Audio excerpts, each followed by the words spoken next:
DeSanto Propane is 4 generations strong as a trustworthy, family-owned business with unmatched customer service. Go online at DeSantoPropane.com for more info or call toll-free at 1-800-752-4574 today. Since 1937, the difference has been DeSanto Propane.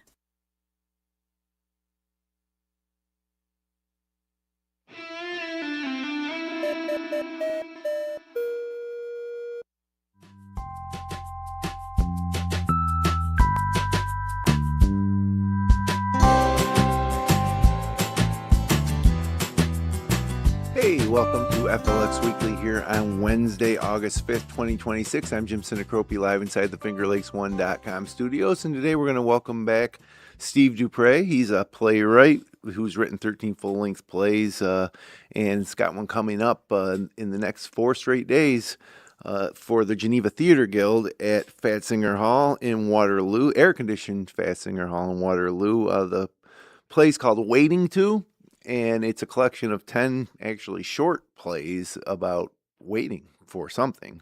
It's pretty clever, and we were talking pre-show about some of those, and I'll share that with you. But definitely something that I think you might be interested in checking out. Thursday, Friday, Saturday at 7:30 p.m., and then a matinee Sunday at 2 o'clock inside Fatzinger Hall in the Waterloo Library. But first, this episode of FLX Weekly is brought to you by Weston Company Diamonds and Jewelry. Weston Company Diamonds and Jewelry is a full-service, family-owned jewelry store serving Auburn and the surrounding communities. Check them out online at westoncompany.com or stop in and browse their selections at 10 Genesee Street in downtown Auburn. Weston Company, crafting fine jewelry since 1982. And also, Blush by CV Designs, a local woman-owned business in the heart of the Finger Lakes offering women's clothing and accessories, quality home goods, and unique gifts. See what everyone is talking about by visiting their location in downtown Seneca Falls or browse all their products online at shopcvdesigns.com. Well, Steve, welcome back.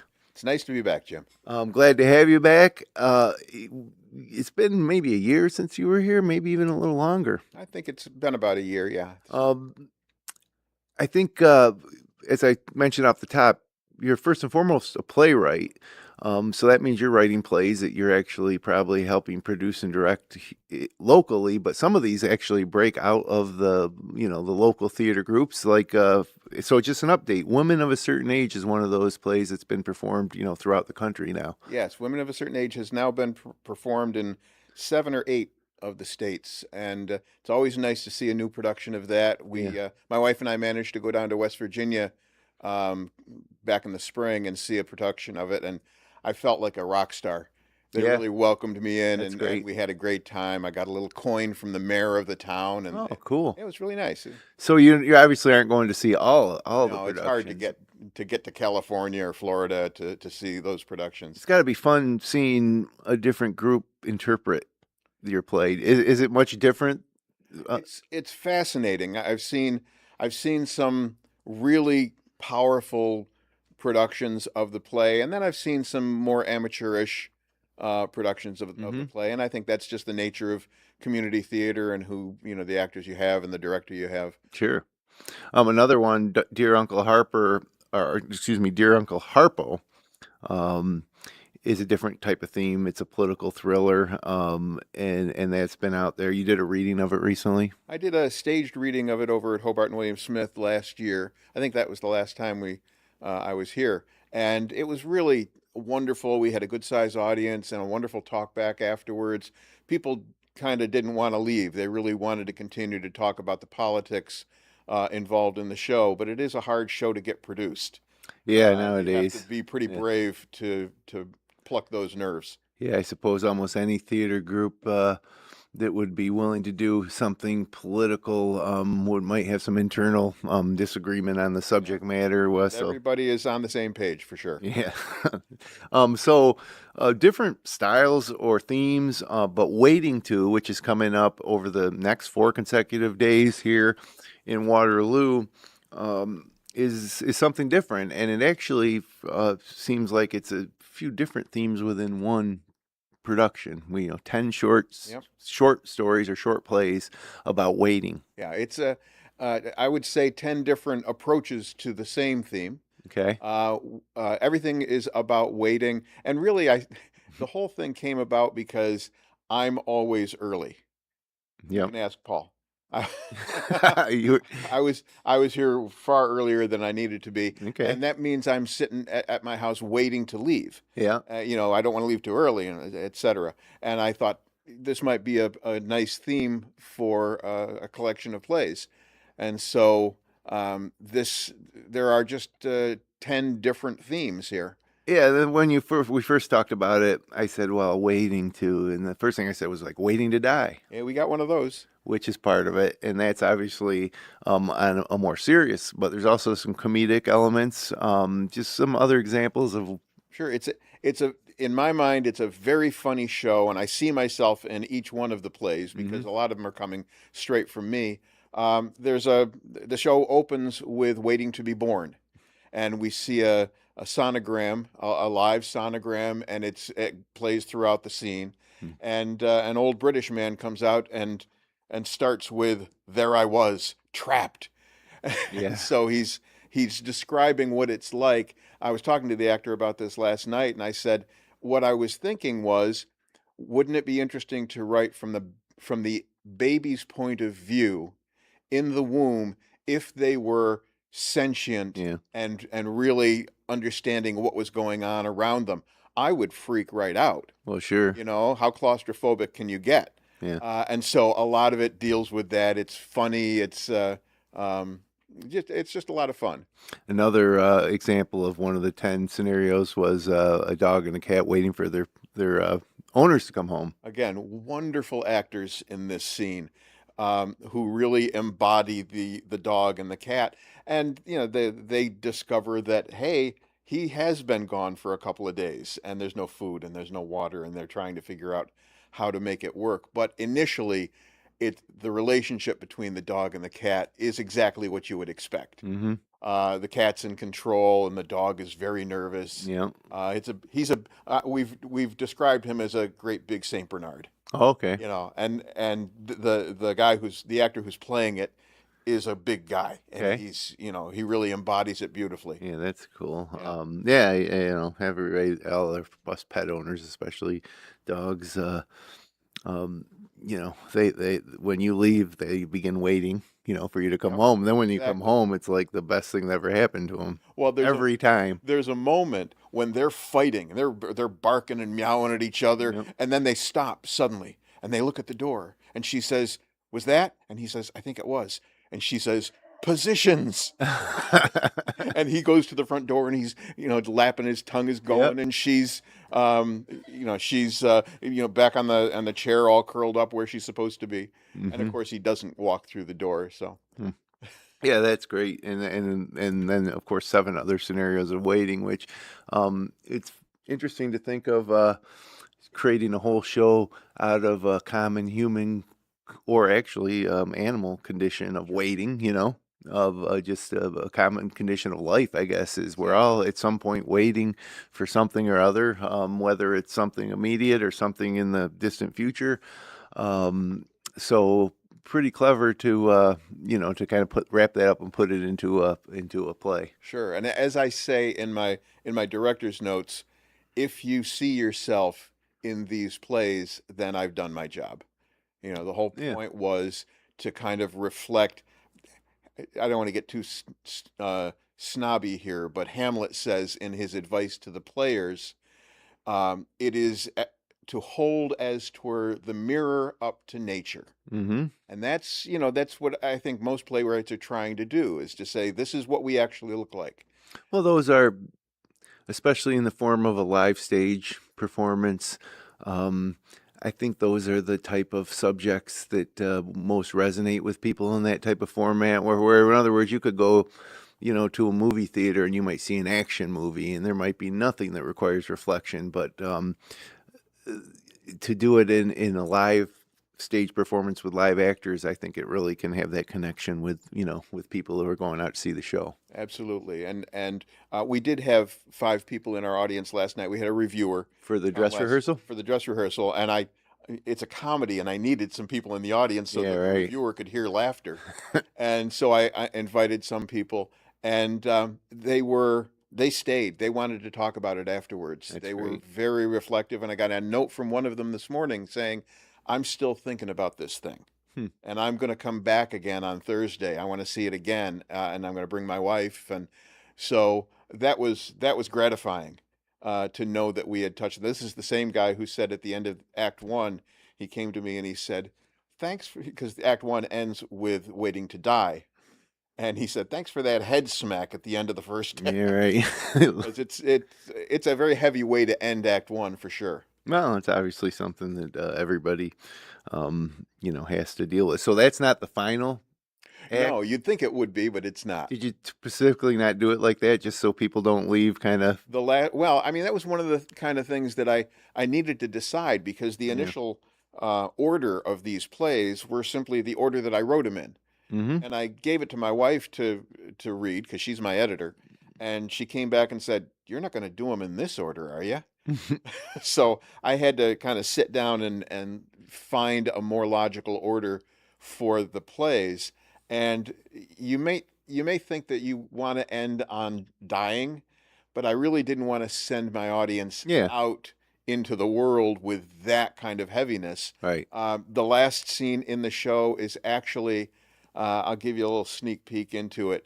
Um, it's the playwright trying to figure out how to end the show because he knows he hasn't landed the plane yet. Mm-hmm. And so he sits down and he starts to write. And the first words he says are, "Enter God." And God comes out. Now, God is this scrawny little kid, dressed in Dickensian clothes. And he takes the opportunity to tell, for him, the real creation story. This is how things really started. You people have it all wrong. Hmm. And it's one of my favorite pieces. It's really, really powerful. And the young actor, 17 years old, who's doing it, has really locked into it. And it's been interesting explaining metaphysics to a 17-year-old. So you mentioned the cast. There's 10 individuals in this show. I don't know if you want to name them all or give an overview of who they are or the age. Oh, let's see if I can do it. Yeah, let's see. I'll count them. Yeah, count them off for me. Jonathan Tuttle is my young 17-year-old young man. Okay. Kiefer Schenk is an actor from Rochester who's Okay. come down to do the show. Glenn Wyand is my old college buddy who was at the Royal Academy of Dramatic Arts and had a real career in acting. And he's coming from Victor. And Yuliu Balobanu, who was one of my Geneva students, who now comes in from Boston. Oh, wow. He's coming and he lives his parents live in Geneva, so he's staying with his folks, working from home, Mm-hmm. and he's doing the show. Those are the four guys. Okay. Robin Parker, who has always been one of my set builders, decided that she wanted to be in this particular show, so she's doing a wonderful job, especially as the bunny in the I didn't tell you about this one, in the claw machine. There's a claw machine scene with a stuffed bear and a stuffed bunny, and they're waiting. Oh, to be waiting to chosen. get grabbed. Yeah, and it's a hilarious one. All right. Also in that scene is Kiyomi Oliver, who's also coming from Rochester.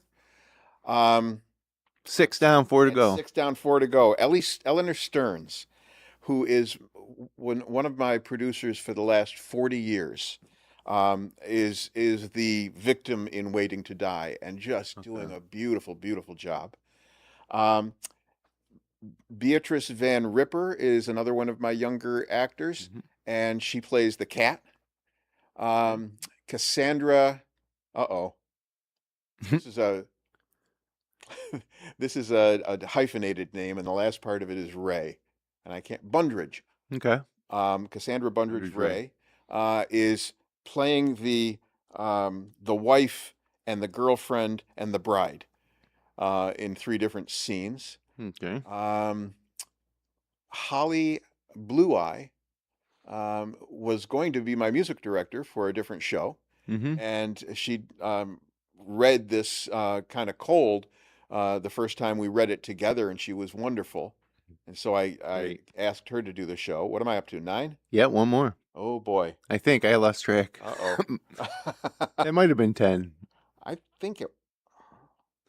Who am I missing? I let you down. I lost count. Yeah, I think I got 10. Okay. So a mix of experience and new um, people, and also sounds like a wide swath geographically that people are coming. There's the crew right there are the cast of Waiting to. I'm looking carefully to see if I missed anybody. No, I think I got them all. So at this point, everybody's got to be pretty excited. Opening night tomorrow.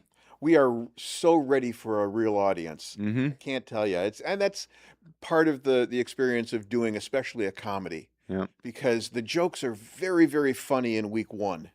Yeah. And by week 5, the jokes aren't funny anymore.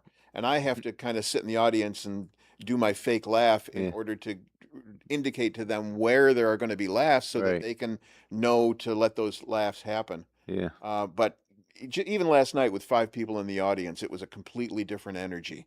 Yeah. You need comedy only works Yeah. when there's that shared acknowledgement, I guess. That From symbiotic relationship Yeah. with the actor and the audience. Yep. So You can do the serious scenes in dead silence, and they're not going to change an awful lot. Although there's still that feeling of connection with the audience, even with the serious scenes. well, again, that's Waiting to opening tomorrow night, Thursday, August 6th.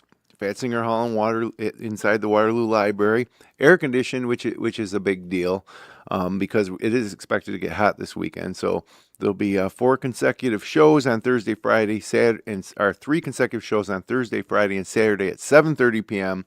A matinee on Sunday, August 9th at 2 p.m. $16 at the door. $14 for if you're a senior. You can get pre-sale online at GenevaTheatreGuild.com, and theater spelled with the R before the E at the end. So GenevaTheatreGuild.org, and should be a great. To me, it piqued my interest when I heard what the show was about. Certainly something unique, and it's also fun to have the different short. They're almost like sketches, each one, a short sketch. Yeah, I like to call them individual 10 to 15-minute plays. Yeah. But yeah, sketches is acceptable as well. I think it's a fun form to watch. Mm-hmm. Because if you didn't like that one, well, here's another one coming up. Yeah. Or if you did like If you that did one, like, you're well, like, I let's hope see this what the one's next just as one good. is. Yeah. Yeah, and I think hopefully that's what Yeah. people I think get people drawn like into. all 10 of them. Just talking with you about the premise of some of these is certainly interesting. And again, it's the common theme of waiting, for something, is something that any human person can relate to. So definitely, I think it would be worth stopping out, getting your friends together, and heading out on whatever one of these shows suit your schedule. Again, 7:30 p.m. Thursday, Friday, Saturday, 2 o'clock p.m. on Sunday. Uh, so. Geneva Theatre Guild. Just give me an overview of kind of the state of things. It seems like it's difficult nowadays almost to do anything, basically because everybody's so, uh, their attention is so scattered because there's so much potentially to do, whether it's, even just a simple act of scrolling on social media can take up 3 hours. And it seems like everybody's schedule in the summertime or is busy, and we try to find a weekend sometimes to get together with friends that we haven't seen in a while, and it's like, we can't find a weekend for 2 months. Right. So just operating a community players group or something like the Geneva Theatre Guild in this day and age, is it more challenging than, say, it was 20 years ago? Well, it's absolutely a challenge, and oddly for a different reason, though. I Mm-hmm. do want to mention that I mentioned in the play the 15-second TikTok attention span. Okay. And that's definitely a thing that we have to fight against, because you want me to sit down for 2 hours and Yeah, watch a right. play? Yeah. That's a different kind of commitment now than it was 20, 30, 40 years ago. Sure is.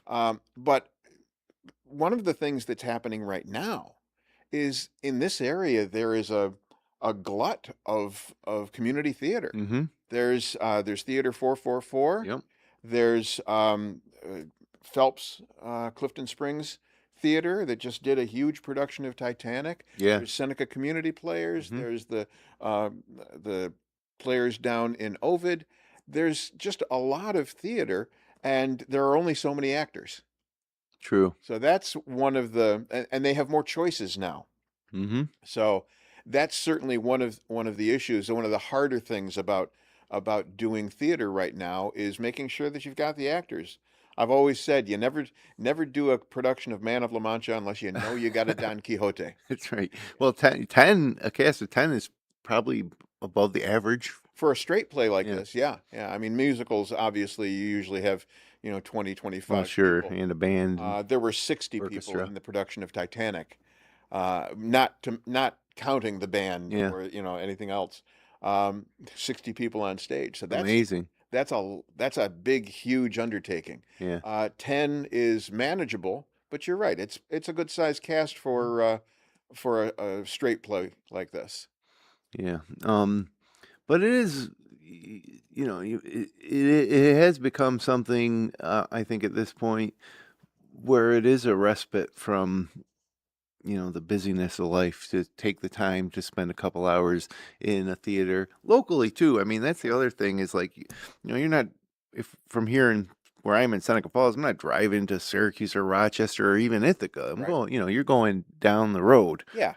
And 15 minutes down the road, and you've got and live enjoying theater. something unique produced by people that you know, or at least are in this from the same community. Right. Yeah, it's even stands out when contrasted with like a Netflix series or any of these streaming there's just like Sure. there's so much to stream, and and some of these people sit down and watch 12 straight hours of a show and stream the whole thing, and then on to the next thing, and then after that, before they go to bed, they're on their phone, so they literally may have absorbed 15 to 20 different stories in an evening. Yeah. And how do you kind of walk away and reflect on any of that? Right. But going into a theater, a shared experience with other people in the audience and a connection, with what's going on stage. When you walk out of something like that, especially if it's well done, you have time, you reflect on it on the ride home, and you talk about it with whoever's in the car with you, and then maybe even the next morning you talk to someone. Well, I think you're saying the right word here, and that's reflect. Right. I told you that we had 5 people in our audience last night for our dress rehearsal, because we had a reviewer there, and I wanted, some laughs Yeah. for the reviewer. But those people didn't leave at the end of the show. Mm-hmm. They wanted to stay and talk about it a little bit. And not for nothing, but this morning I got a text from one of them saying, "I'm still thinking about it. Yeah, And I'm that's going to cool. come back and see it again because it was so thought provoking." And that just, that made me smile from ear to ear for sure. I also think that one of the things I'd love to mention here is I'm a local playwright, and it's not easy to get new plays produced because people don't know them. Yeah, like Not Neil Simon's The Odd Couple, sure. or usually when we Or go even out, Titanic. or It's a Titanic, or any of these plays that most community theaters have to produce Mhm. because they need an audience to come in, Yeah. because they have to make their money in order to put on the next show. And It's a also business. they need to attract the cast, like you said. So sometimes, there's certain people out there that would love to play that famous part. Exactly. That, I know many actors who have a list. sure. These are my go-to roles. This is my bucket list Bucket of list things of that I want to roles. play. And there are no roles like that in this show because nobody knows it. Yep. And so, first of all, it's wonderful to have a theater group that is willing to take on the challenge of doing a new play Mm-hmm. that no one's ever heard of. And Geneva Theatre Guild's done that for me 3 or 4 times now. Yeah. And I've been really lucky to be able to do that. Well, it's an interesting concept. Waiting to over the next 4 nights in Waterloo, or 3 nights, one afternoon. And I got a feeling like this one could also resonate maybe beyond our community the way women of a certain age did. I'm really hoping that I can market this one in a way that is attractive to community groups and even to high school groups and to senior theater, because these roles, with the exception of Waiting to Die, Yeah. the rest of these roles can be played by people of virtually any age. Mm-hmm.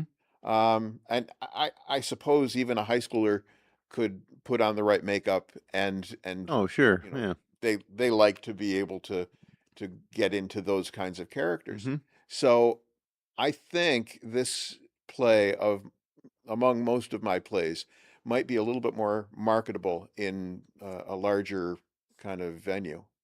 Well, we wish you good luck. Actually, you don't say good luck, you say break a leg, right? Right. I don't abide by that particular superstition, so I'll take either. But great talking to you about it, and hopefully we can get out to Fatzinger Hall over the next 4 days and check it out. And we'll see you again next for your next project. That's right. Thanks so much. So again, that's Waiting To. It's a compilation of 10 short plays. Thursday, Friday, Saturday, 7:30 p.m. Sunday, a matinee at 2 o'clock. $16 for adults, $14 for seniors. You can get pre-sale tickets at GenevaTheatreGuild.org. And again, that's at Fatzinger Hall, which is right downtown inside the Waterloo Library in Waterloo, and air conditioned.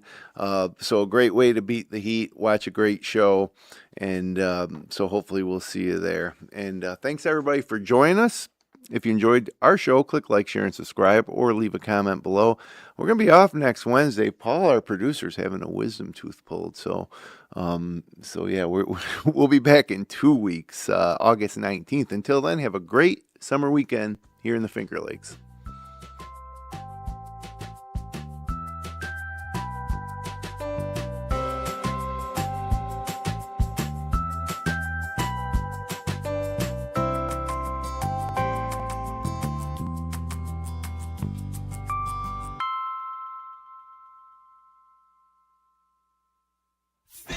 FLX1.com